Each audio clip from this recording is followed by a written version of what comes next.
오늘은 창세기 17장 중반부터 끝절의 말씀을 통해서 하나님의 음성을 듣도록 하겠습니다. 라틴어에는 이런 말이 있습니다. 이름이 곧 예언이다. 이름이 곧 예언이다 라고 하는 그런 말이 있습니다. 이름이 지어지고 그 지어진 이름대로 사람은 살아간다. 그래서 이름이 곧 예언이다 라고 하는 그런 말이 있습니다. 우리가 저마다 부여된 이 지어진 이름, 그 이름대로 우리는 살기를 원해서 우리의 부모님 혹은 할머니, 할아버님이 또 우리의 이름을 이렇게 지어주지 않으셨나요? 저 같은 경우도 흥범인데 참 이름이 좀 특이하죠. 이렇게 흔한 이름은 아닌 것 같아요.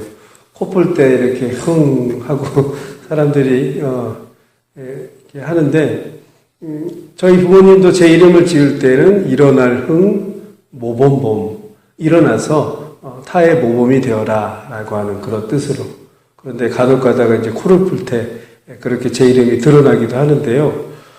모든 사람들은 이름을 지을 때 그 이름을 통해서 그렇게 살라라고 그런 뜻을 부여하고 있습니다. 성경에는 보면 이 이름은 매우 중요합니다. 이 이름대로 살기를 원하고 또 그 인생이 그렇게 풀어져 가기를 원하기 때문에 이름이 굉장히 중요하게 등장을 합니다. 독작성을 가지고 있고 아주 특별한 그런 내용이 있습니다. 창세기 지금 이 17장 초반에 보면 5절에 보면 아브람이 아브라함으로 개명이 됩니다. 하나님께서 그렇게 바꾸셨죠. 아브람은 큰 아버지라고 하는 그런 뜻을 가지고 있어요. 아브라함은 열국의 아버지. 그러니까 큰 아버지에서 민족을 대표하는 열국의 아버지로 하나님은 그의 인생을 이름을 통해서 그렇게 바꾸어 주십니다. 그리고 오늘 17장 15절 읽은 첫 절을 보면 사레가 사라로 그렇게 또 개명이 됩니다. 열국의 어머니 그리고 또 뜻은 이 공주라고 하는 그런 뜻을 가지고 있습니다. 그렇게 하나님은 이름을 바꿔주시면서 그들의 인생, 아브라함과 사라의 인생을 하나님의 뜻 안에 포함시키고 새롭게 인생을 바꿔주십니다. 그렇게 살라라고 하는 하나님의 깊은 뜻들이 담겨져 있죠. 성경의 인물뿐만이 아니라 사실은 하나님은 이 자신의 이름을 통해서도 아주 놀라운 우리를 향한 그런 계획들이 담겨져 있습니다.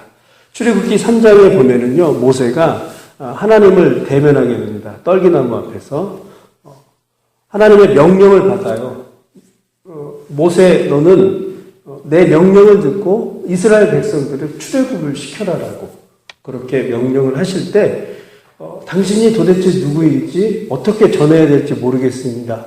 어떤 분이십니까? 라고 이렇게 물을 때 나는 스스로 있는 자다라고 하나님 자신의 그 본명을 공개를 하고 모세에게 말씀을 합니다. 그리고 거기서 나는 여호와다라고 하나님 자신이 이름을 통해서 자신이 어떤 정체성을 가지고 있다라고 이렇게 말씀을 해주고 있습니다. 여호와다라고 하는 것은 있게 하는 자, 살리는 자. 하나님 자신은 너희들을 있게 하고 그리고 너희들을 살리는 그런 자다라고 그 이름을 통해서 말씀을 해주고 있습니다. 창조주이시며 우리를 구원해 주시는 분. 그것이 바로 하나님의 그 이름 안에 담겨져 있다라고 하는 것입니다. 신약에서는 이렇게 놀라운 여호와 하나님이 바로 예수 그리스도로 그렇게 등장을 하게 됩니다. 예수의 이름으로 전도를 하고 예수의 이름으로 세례를 주고 그리고 예수의 이름으로 권면을 합니다.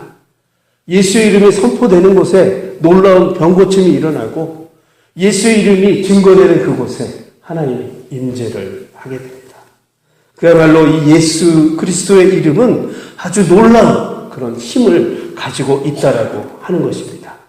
그래서 성경을 자세히 보면 이 믿음이라고 하는 것은 바로 예수 그리스도의 이름에서부터 출발을 하게 됩니다. 요한복음 1장 12절에 보면 영접하는 자, 곧 그 이름을 믿는 자들에게는 하나님의 자녀가 되는 권세를 주셨으니. 요한복음 2장 23절에 보면 6월절에 예수님이 예루살렘에 계시니 많은 사람들이 그 이름을 믿더라 이렇게 말씀하십니다. 요한 1서 3장 23절에 예수 그리스도의 이름을 믿으라 이렇게 또 권면의 말씀을 하시고, 우리가 잘 아는 로마서 10장 13절 누구든지 주의 이름을 부르는 자는 구원을 얻으리라. 기도할 때도 무엇을 할 때도 예수 그리스도의 이름이 들어가고 예수 그리스도의 이름을 선포할 때 놀라운 능력이 나타난다고 그렇게 성경은 말씀하고 있습니다. 사랑하는 성도 여러분, 예수 그리스도의 이름을 믿는 것, 선포하는 것, 그것은 하나님을 믿는 것이고 하나님의 능력을 선포하는 것입니다. 우리의 삶을 통하여서 언제든지 주의 이름을 찬양하고 선포하고 증거하시기 바랍니다. 그것이 곧 바로 우리 하나님의 그 능력이 나타나는 그 자리가 될 것입니다. 우리가 자랑하는 것도 그래서 예수님의 이름을 자랑을 해야 합니다. 교회가 세워지는 곳마다 예수님의 이름을 찬양을 해야 합니다. 어떠한 곳에든지 죽음의 세력이 있는 그곳에도 예수 그리스도의 이름이 선포되어야 되고, 기쁜 일이 있는 그곳에도 바로 예수 그리스도의 이름이 널리 알려지고 선포되어야 합니다. 오늘 하루도 예수님의 이름을 선포하고 찬양하는 그런 우리 모두가 되시기를 바랍니다. 두 번째로 오늘 본문을 통해서 우리가 알 수 있는 것은 이 99세 때 아브라함은 사라를 통해서 이삭을 낳는다라고 하나님께 또 이렇게 말씀을 듣게 됩니다. 하지만 아브라함은 자신이 나이가 워낙 오래됐고 생산하지 못한 때이기 때문에 웃습니다. 차마 하나님의 말씀이 너무나 어이도 없고 도저히 자신의 생리적인 그런 모든 상황들을 봤을 때 그럴 수 없기 때문에 웃게 됩니다. 우리 17절 한번 읽어보도록 하겠습니다. 시작. 아브라함이 엎드려 웃으며 마음속으로 이르되 100세 된 사람이 어찌 자식을 낳을까?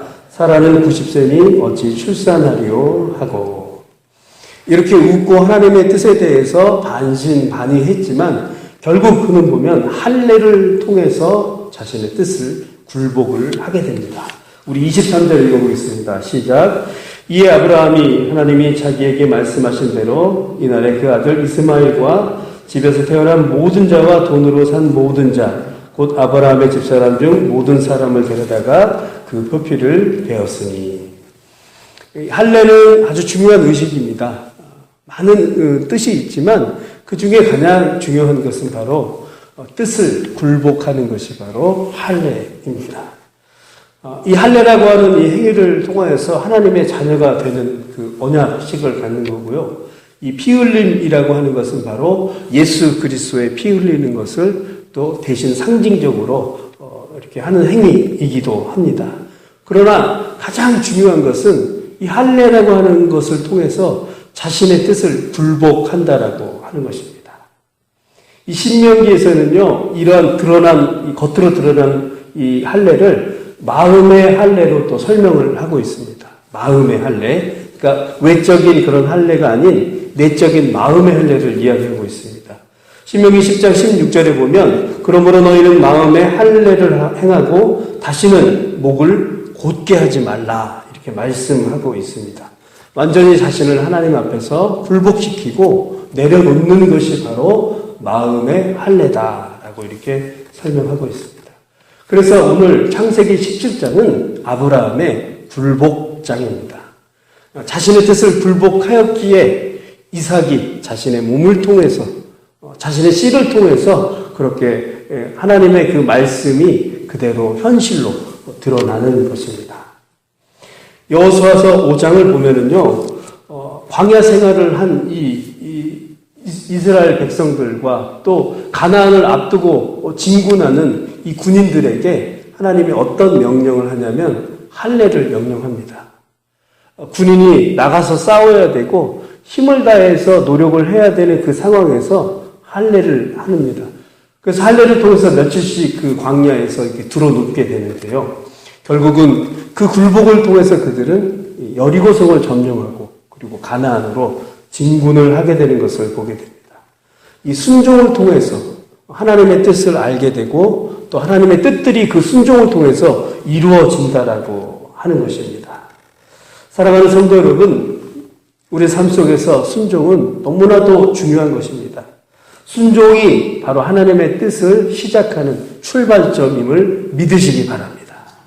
이 순종을 통해서 하나님께 굴복하고 마음의 할례를 통해서 하나님의 뜻들이 바로 우리의 삶 속에서 그렇게 이루어진다라고 하는 것입니다. 할례는 남성의 가장 부끄러운 그런 부분들이 드러나는 것이고 또 그것들을 제거하는 것입니다. 약점이 드러나는 것이고 노출되는 것이지만 결국은 그 순종을 통해서 하나님의 뜻이 이루어진다라고 하는 것입니다. 말씀을 마무리하도록 하겠습니다. 우리 모두는 자존심도 있고 우리의 뜻도 있고 우리의 생각도 있습니다. 그러나 아브라함은 할례를 통해서 자신의 뜻을 굽혔고 하나님께 순종하며 나아갔습니다. 그럴 때 자녀 이삭을 생산하게 됐고 그 순종을 통해서 그의 인생이 크게 변했던 것을 보게 됩니다. 사랑하는 성도 여러분, 오늘도 하나님 앞에서 마음의 할례, 이 순종을 통해서 여러분의 삶 속에서 하나님의 뜻들이 풍성하게 이루어지기를 소망합니다. 그렇게 하나님의 뜻이 이루어지는 우리 모두가 되기를 간절히 바랍니다. 기도하시겠습니다. 사랑해 주님 감사합니다. 예수님의 이름에 너무나도 놀라운 능력이 있습니다. 하나님, 오늘도 우리의 삶 속에서 예수의 이름을 선포하며 나아가는 그런 삶이 되게 하여 주시옵소서. 연약한 곳에 예수의 이름이 선포되어서 주님의 이름이 드러나는 그곳에 능력이 나타나게 하고 삶이 변하며 나타나는 그런 놀라운 일들이 일어날 수 있도록 주님 인도하여 주시옵소서. 특별히 하나님, 주님의 뜻에 순종하며 나아가는 우리의 삶이 되기를 원합니다. 그 순종이 하나님 정말로 주님의 그 복의 출발이 되게 하시고 그 순종이 하나님의 뜻들이 이루어지는 출발이 될 수 있도록 주님 인도하여 주시옵소서. 오늘도 기도하는 모든 제목들, 간구하는 것들 주께서 들어주시고 응답하여 주시옵소서. 함께 하심을 감사하며 예수님의 이름으로 기도드렸습니다. 아멘.